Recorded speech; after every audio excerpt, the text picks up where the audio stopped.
თქვენი პროფესიის ყველაზე რთული ნაწილი? სინამდვილეში ძალიან ბევრია. იმიტომ რეგულარულად გაქვს მძიმედ დაავადებულ ადამიანებთან საქმე, როგორც ფსიქოემოციურად, ისე ფიზიკურად. ხა ამ კითხვაზე ვფიქრობდი და მაინც ერთ-ერთი ურთულესი მომენტი არის თვითონ ქირურგიული ოპერაცია. სადაც არც შესვენების უფლება გაქვს, არც მეორე დუბლის უფლება გაქვს და რომ დაიწყებს სანამ დაამთავრებ, გამოსვლის უფლებაც არის.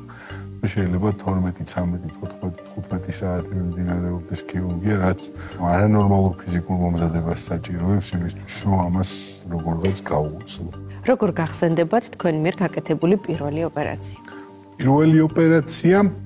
პირველი ოპერაცია ხოჭოს ყველაზე კარგად მახსენდება, იმიტომ რომ ისეთ ინსტიტუციაში ვსწავლობდი, სადაც ექიმის პირველ ოპერაციამდე მიყვანა ძალიან ეტაპობრივად, თანმიმდევრულად ხდებოდა და როცა პირველი ოპერაცია გავუკეთე, იმდენად მზად ვიყავ, იმდენჯერ მქონდა უკვე ასისტაცია და ის ეტაპები შესრულებული, ანუ ის როგორ იყო ამ ოპერაციის ეტაპები, ცალკეული ეტაპები ბევრჯერ მქონდა შესრულებული. ყველაზე მეტად ჩემ პირველ ოპერაციაში მაინც ჩემი მასწავლებლებს ვიხსენებ, რომლებმაც მიმიყვანეს იქამდე და რომლებმაც ჩამატარებიეს ეს ქირურგიული ოპერაცია. ყველაზე რთული და ემოციური შემთხვევა თქვენს კარიერაში? ბევრი არის ესეთი, როგორც წარმატების ემოციასთან დაკავშირებული, ისე წარუმატებლობის ემოციასთან დაკავშირებული.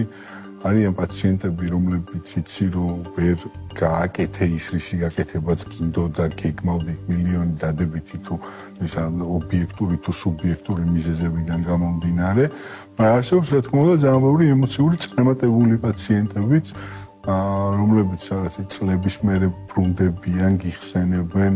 ყავს რამოდენიმე პაციენტი, რომელმაც რამოდენიმე თვიანი კომის შემდეგ აღიდგინეს ცნობიერი უკვე წარმოიდგინეთ, ერთი პაციენტი ყავს, მაშინ იყო 14 თუ 15 წლის. თითქმის 3 თვე დრამატული ძალიან მძიმე მკურნალობის შედეგად რამოდენიმე ეპიზოდი კომატოზური მდგომარეობის, რომელიც კვირეები გრძელდებოდა, 1-2ჯერ მართლა სიკვდილის პირას იყო და იმის მერე რომ ოჯახს დაუბრუნდა, დღესაც ყო ურთიერთობა მათთან მირეკავენ, რაღაც კან ახალ წელს მილოცავენ ან დაბადების დღეს აღდგომას და მეც ახლა რო იცი რამდენი შრომა გაქვს დადებული და რომ ხედავ რომ ეს არ დაიგა.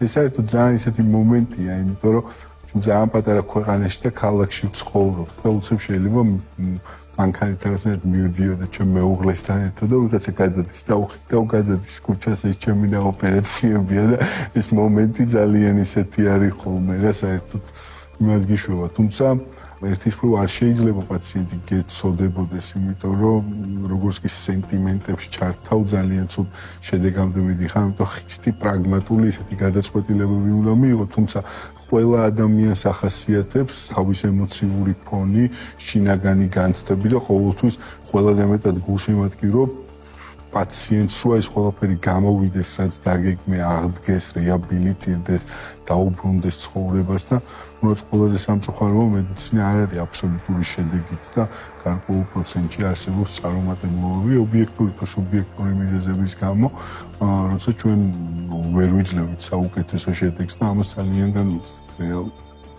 რა არის ტვინის ყველაზე საოცარი შესაძლებლობა?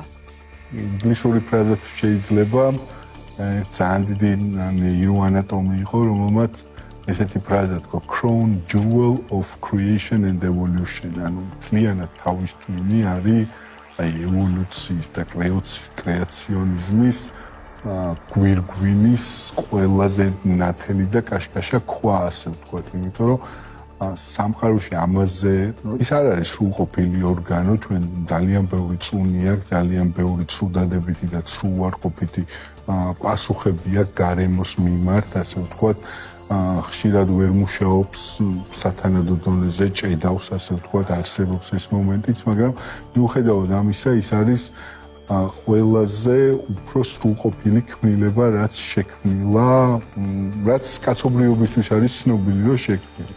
ძალიან ძლიერი თავისებურება აქვს ის, რომ როცა რამოდენიმე ტვინს დაუშვათ აერთიანებ, იზრდება მისი წარმადობის საშუალება, ანუ რეალურად ორ ადამიანს შეუძლია ბევრად მეტი გააკეთოს ერთად, ვიდრე სამ ადამიანს ცალ-ცალკე. ასოციაციური აზროვნება მათ შორის ყველაფერი პრინციპით ძალიან გასაოცარი არის, როგორ შეგვიძლია ეს გარე სამყაროს ახმამა. ერთ-ერთი მნიშვნელოვანი რითიც განსხვავდებიან ადამიანები ცხოველებისგან არის ეს ასოციაციური აზროვნება, რომლის შესაძლებლობაც აქვს twins და აზროვნება მთლიანად, აი ყოველი წამი მისი სიზმრები, ყოველი წამი მისი მოქმედების ჩემი აზრით არის ჩვეულებრივი საოცრებაც. განსაკუთრებული ორგანოა ერთმნიშვნელოვანი. როგორ წარმოგიდგენიათ ნეიროქირურგიული ოპერაციები 30 წლის შემდეგ? იმდენად ტექნოლოგიურია დღესდღეობით ნეიროქირურგიული ოპერაციები, რომ აი 30 წლის მერე რამდენად უფრო მაღალ ტექნოლოგიური გახდება, მართლა ძნელი წარმოსადგენია, შეიძლება beyond my imagination.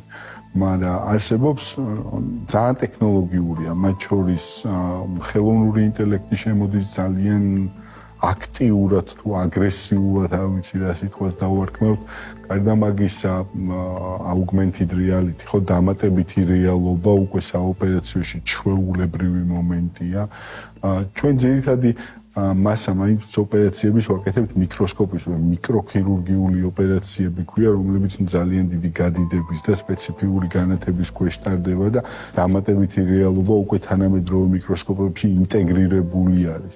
რას ნიშნავს ეს ინტეგრირებული, რომ უყურებ ადამიანის და უშუალოდ პაციენტის თავს რეალურად და ამ ძლოვანი ან key point-ებს ვეძახით, ხო, აი მნიშვნელოვანი წერტილები სინქრონიზირებული არის სივრცეში მიკროსკოპთან და შეგიძლია დაუშვათ მოწყობილობა მიუშვიო და ის კონკრეტულად გიჩვენებს სად აქვს პაციენტს პრობლემა, სიმსივნე, სად უნდა ამოკვეთო, ამ დროს თავისკალა დახურულია და ის სიღრმეში განახებს ამას მიკროსკოპში მხედველობის ველში შეგიძლია უბრალოდ ერთ ღილაკს მიაჭირო და იმან დაგანახოს სიმსივნის კონფიგურაცია, რამდენი მანძილი დაგჭა, რამდენად გვერდზე გინდა გახვიდეთ. ისეთ ტექნოლოგიური ევოლუციის თუ რევოლუციის ეპოქაში ცხოვრობთ, რომ ყოველდღე ახალ-ახალი ტექნოლოგიები მოდის და ყოველდღე უფრო ძნელად წარმოსადგენი ხდება რა იქნება 5 წლის შემდეგ, ის კი არა 30 წლის შემდეგ რა იქნება, იმიტომ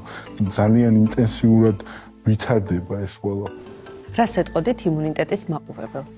იმუნიტეტის მაყურებელს ვეტყოდი, რომ ნებისმიერ დაავადებებთან ბრძოლაში პრევენცია გაცილებით უფრო ეფექტურია, ვიდრე მათი მკურნალობა და ჯობია არ გავხდეთ ავად, ვიდრე უმკურნალოდ დაავადებას.